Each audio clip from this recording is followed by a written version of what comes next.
प्रिय दर्शकों, वर्तमान समय में सौरमंडल में ग्रहों का ऐसा प्रभाव प्राप्त हो रहा है। इसी प्रकार से इस माह में दो विशिष्ट ग्रह महायुति में होंगे, जिनमें एक नवग्रहों में युवराज बुध है तथा दूसरे सेनापति मंगल है। 24 अक्टूबर को बुध अपनी राशि का परिवर्तन करने जा रहे हैं तथा वृश्चिक राशि में इनका प्रवेश होगा। इसी प्रकार से 27 अक्टूबर को मंगल का भी राशि परिवर्तन हो जाएगा। मंगल राशि परिवर्तन करके स्वराशि वृश्चिक राशि में प्रवेश कर जाएंगे। इस प्रकार से वृश्चिक राशि में दो विशिष्ट ग्रहों का महायुति प्रभाव आरंभ होगा। अब ये दोनों ग्रह अत्यंत विशिष्ट इसलिए हैं क्योंकि बुध एकमात्र ऐसे ग्रह हैं जो अपना संपूर्ण प्रभाव त्वरित प्रदान कर देते हैं, क्विक रिस्पॉन्स प्लैनेट हैं। इसी प्रकार से मंगल सेनापति हैं। बुध जो इस जगत के समस्त कार्य क्षेत्रों में अपना संपूर्ण प्रभाव रखते हैं, बुध के बिना कोई कार्य क्षेत्र संभव ही नहीं, क्योंकि बुद्धि के कारक बुध हैं, शिक्षा के कारक बुध हैं तथा वाणी के कारक बुध हैं। इनके बिना कोई कार्य क्षेत्र संभव ही नहीं हो सकता। इसी प्रकार से शौर्य, क्षमता, सामर्थ्य, पराक्रम के कारक मंगल हैं, सैन्य क्षमताओं के कारक मंगल हैं, खेल जगत के कारक मंगल हैं। तो अत्यंत विशिष्ट ग्रहों का महायुति प्रभाव वृश्चिक राशि में आरंभ होने वाला है। मंगल स्वराशि में होकर महाबलवान होने वाले हैं जब ये पंच महापुरुष राजयोग में होंगे, जो निश्चित रूप से इस महायुति के प्रभाव को कई गुना बढ़ाने वाला है, जिसका प्रभाव समस्त राशि के जातकों पर पड़ने वाला है। कुछ बड़े लाभ मिल सकते हैं। इसी प्रकार से इस समय का कुछ विशेष प्रभाव सभी राशियों को प्राप्त होने वाला है। जय श्री गणेश। नमस्कार, मैं आचार्य संजय द्विवेदी। मेरे समस्त प्रबुद्ध दर्शकों का मेरे चैनल पर हार्दिक स्वागत है। प्रिय दर्शकों, आज मैं धनु राशि के लिए बुध के राशि परिवर्तन, मंगल के राशि परिवर्तन तथा इन दोनों ग्रहों की महायुति का किस प्रकार का प्रभाव प्राप्त होने वाला है, इस समय में आपको कितना लाभ मिलेगा अथवा कहीं पर कोई अवरोध या समस्या है तो उसका क्या निराकरण, संपूर्ण विश्लेषण मैं पूर्ण तर्क के साथ करने जा रहा हूं। प्रिय दर्शकों, इस राशिफल को आप अपने लग्न तथा राशि दोनों के अनुसार देख सकते हैं। धनु राशि गुरुदेव बृहस्पति की राशि है, जहां पर मंगल और गुरु का अतिमित्र का भाव है तथा बुध के साथ गुरु का अत्यंत विशिष्ट प्रभाव प्राप्त होता है, क्योंकि धनु राशि के लिए बुध दो केंद्र के स्वामी है।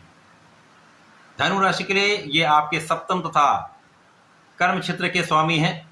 इसी प्रकार से मंगल द्वादश के स्वामी तथा पंचम के स्वामी। इन दोनों ग्रहों की महायुति का प्रभाव धनु राशि के द्वादश भाव, जो त्रिक भाव है, वहां पर आरंभ हो रहा है। क्योंकि त्रिक भाव में समस्त ग्रहों का प्रभाव निर्भर हो जाता है तथा ये व्यय का भाव है, एक्सपेंसेस का भाव है, जहां पर ग्रहों के कार्यकत्व का क्षय हो जाता, व्यय हो जाता है।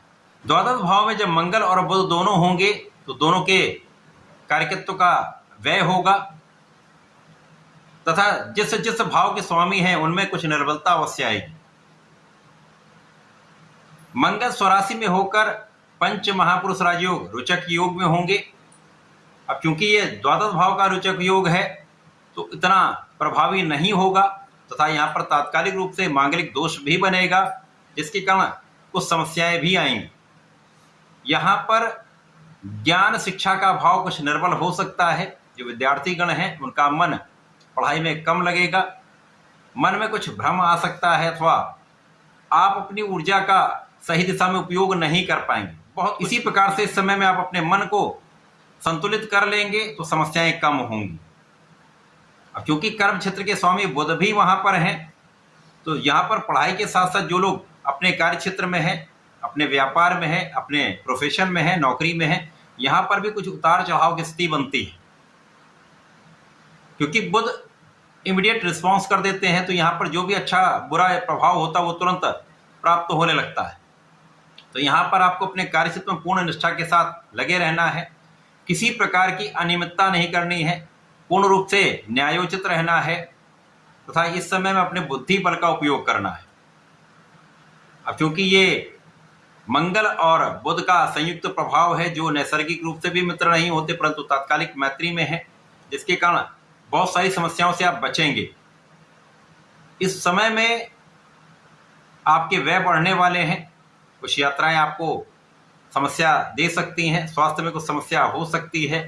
इसी प्रकार से यहाँ पर बिना कारण के कार्यों में आपका व्यय हो सकता है।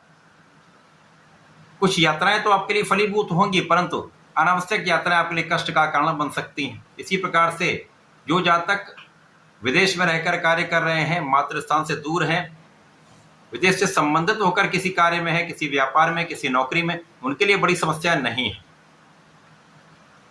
यहाँ पर जीवन साथी के साथ भी सामंजस्य में कमी होगी, मतभेद होंगे, कुछ क्लेश की संभावना बनती है। इसी प्रकार से साझेदारी में जो लोग काम कर रहे हैं उनके लिए समस्या का कारण उत्पन्न होने वाला है। यहाँ पर किसी प्रकार का अविश्वास या अंधविश्वास आपके लिए साझेदारी में कष्ट दे सकता है। यहाँ पर आपको बहुत सजग और सावधान रहना चाहिए, क्योंकि यहाँ पर कानूनी समस्याएं हो सकती हैं, धोखे की संभावना यहाँ पर रहती है, जिसके कारण धन का बिना कारण व्यय या धन हानि की संभावना होती है। इस समय में आप धन उधार तो ले सकते हैं, परंतु धन यदि आपने किसी को दिया हुआ है उसके कारण भी समस्या आ सकती है। धन का वापस आना संभव नहीं होता, जिसके कारण विवाद हो सकता है। तो विवाद में पड़ने से बचें। जब तक मंगल और बुध यहाँ पर हैं तब तक किसी प्रकार के विवाद में पड़ने से बचेंगे तो आपके लिए हितकारी होगा। यहाँ पर बिना कारण से शत्रु बनते हैं, बिना कारण से विवाद होते हैं, जो आपके लिए मानसिक तथा शारीरिक कष्ट का कारण बनता है। आर्थिक समस्याएं होती हैं, परंतु इस समय में आपका परिश्रम अच्छा रहने वाला है। आप अपना पूर्ण पराक्रम करने वाले हैं। जब आप अपना पूर्ण प्रयास करते रहते हैं तो आपके धन का मार्ग प्रशस्त होता रहता है, धन का निरंतर आगमन होता रहता है। तो कहीं ना कहीं व्यय तो हो रहे हैं परंतु धन का आगमन होता, तो एक बैलेंस स्थिति बनती है। यहाँ पर यदि आप अपने विवेक के साथ कोई निर्णय लेते हैं, जल्दीबाजी नहीं करते हैं, क्रोध पर नियंत्रण रखते हैं तथा अपने ज्ञान का समुचित उपयोग कर लेते हैं, वाणी को संयमित रखते हैं, तो बहुत सारी समस्याओं का निराकरण आप स्वयं कर लेंगे। जो लोग नौकरी के लिए विदेश जाना चाह रहे हैं उनके लिए अच्छा समय है, आपके लिए अवसर प्राप्त हो सकता है। इसी प्रकार से इस समय में, इस पूरे गोचर काल में, समयावधि में जो मंगल और बुध का संयुक्त प्रभाव है वो आपके कार्य क्षेत्र में आपको कुछ लाभ तो अवश्य देगा, लेकिन उसके लिए आपको प्रयत्न अधिक करने पड़ेंगे, अधिक प्रयास करने पड़ेंगे।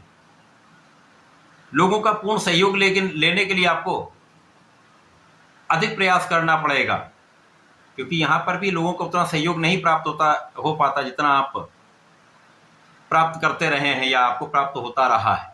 अतः इस समय बहुत धैर्य की आवश्यकता होती है। यदि आप इस समय धैर्य के साथ कार्य करेंगे तो समस्याएं कम होंगी, आपको समय का लाभ मिलेगा तथा समस्याओं का निराकरण भी होगा। इस समय में आपको संकटनाशन गणेशोत्तम का पाठ नित्य करना चाहिए तथा प्रतिदिन हनुमान चालीसा और हनुमानाष्टक का पाठ करना चाहिए, जिससे आपके संकट दूर होंगे, शारीरिक मानसिक रूप से आप स्वस्थ रहेंगे। तो इस समय का उपयोग आप कर पाएंगे, समस्याओं का निराकरण करके लाभ ले पाएंगे। तो ऐसा करके इसका लाभ लें। धन्यवाद, नमस्कार।